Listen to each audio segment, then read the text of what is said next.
आप सभी लोगों का दशानन हिंदी में स्वागत है। आप देख रहे हैं हमारा शो अपराध का रिकॉर्ड। हमारे इस शो में ये दूसरा सीरियल है जो निठारी केस पर है। इसका ये तीसरा एपिसोड है।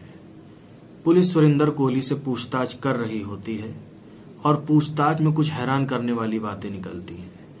आखिर ये सुरेंद्र कोहली बच्चों का अपहरण कर क्यों रहा होता है? ना ही सिर्फ अपहरण, उनका गला घोट के उन्हें मारता है, उनके मरे हुए शरीर से कुकर्म करने की कोशिश करता है, फिर उसी जिस्म के 3 टुकड़े करता है और कुछ हिस्से उसके पका के खाता भी है।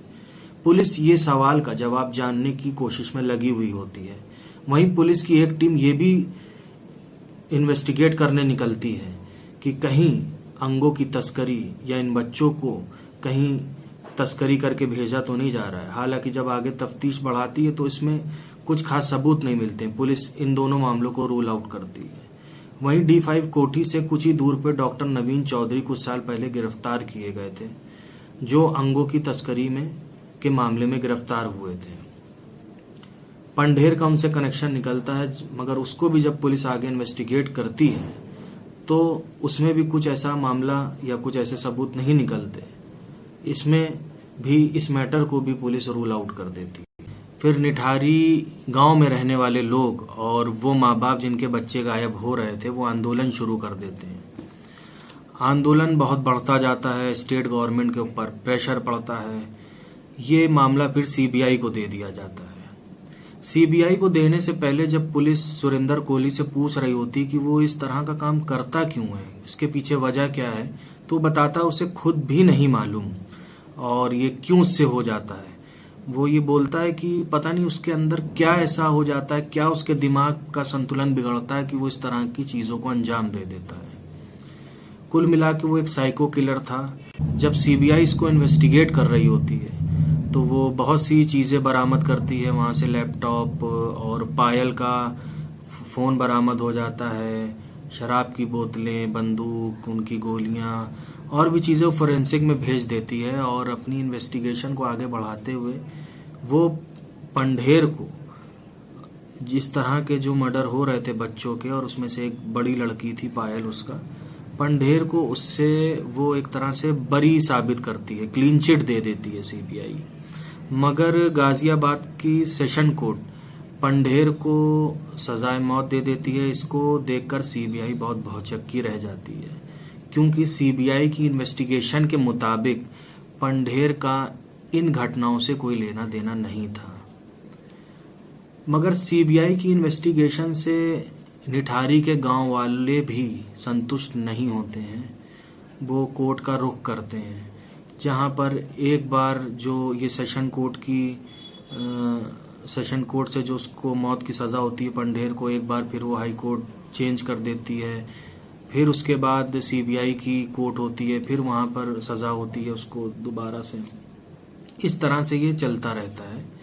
और अब तक इस मामले में 16 केस थे सुरेंद्र कोहली पे, जिनमें से उसको 13 केसों में फांसी की सजा दी जा चुकी है और 3 में वो बरी हो गया। और 6 केस पंढेर पे हैं, जिसमें से वो 2 में उसको फांसी की सजा हुई है और 1 में उसका देह व्यापार के मामले में सजा हुई है और 3 में वो बरी हो चुका है। वहीं एम्स की जब पोस्टमार्टम रिपोर्ट आती है तो जो ये 17 कंकाल मिले होते हैं उसमें से 11 छोटी बच्चियों के होते हैं और उन 11 में से 1 कंकाल बड़ी लड़की का होता है।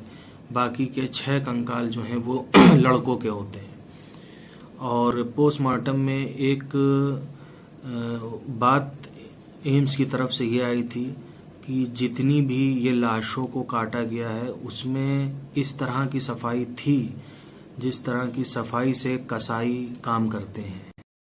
सुरेंद्र कोहली का और पंढेर का नार्को एनालिसिस टेस्ट होता है, ब्रेन मैपिंग होती है और Surendra Kohli narco analysis test में अपने मालिक पंढेर को इन सारी घटनाओं से बरी बता देता है और वो अपने आप को ही बताता है कि उसी ने ही ये सब घटनाएं की हैं, ये मर्डर जो किए हैं वो उसी ने ही किए हैं।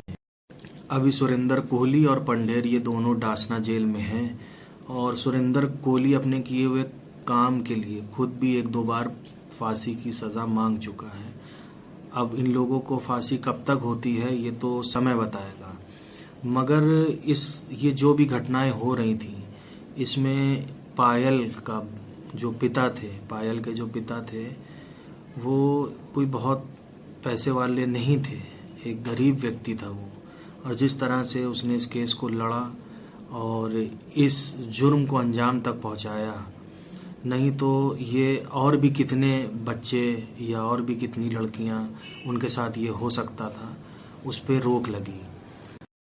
इसलिए अपने आसपास हो रहे जुर्म या कोई भी घटना को नज़रअंदाज ना करें, ताकि आपकी आवाज़ उठाने से कई लोगों की जानें बच सकें। ऐसे लोगों को भी नज़रअंदाज ना करें जो आपके बीच में तो सही से घुल मिल जाते हैं, मगर कुछ न कुछ पीठ पीछे ऐसे काम करते हैं जिससे कई लोगों को अपनी जान गंवानी पड़ जाती है। देखते रहिए दशानन हिंदी।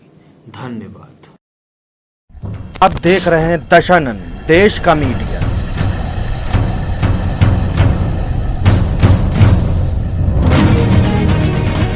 किस चीज ने भारत को पहले कमजोर किया था जिससे हमने आजादी खोई?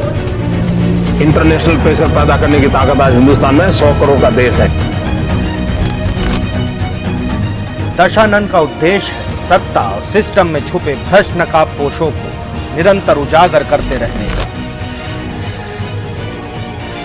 बनिए हमारी ताकत, ताकि आने वाले भविष्य को एक साफ माहौल में सांस लेने का मौका मिल सके। हमारे YouTube, Facebook, Twitter और Instagram पेज पर बढ़ाइए हमारी ताकत और देखते रहिए दशानन, देश का मीडिया।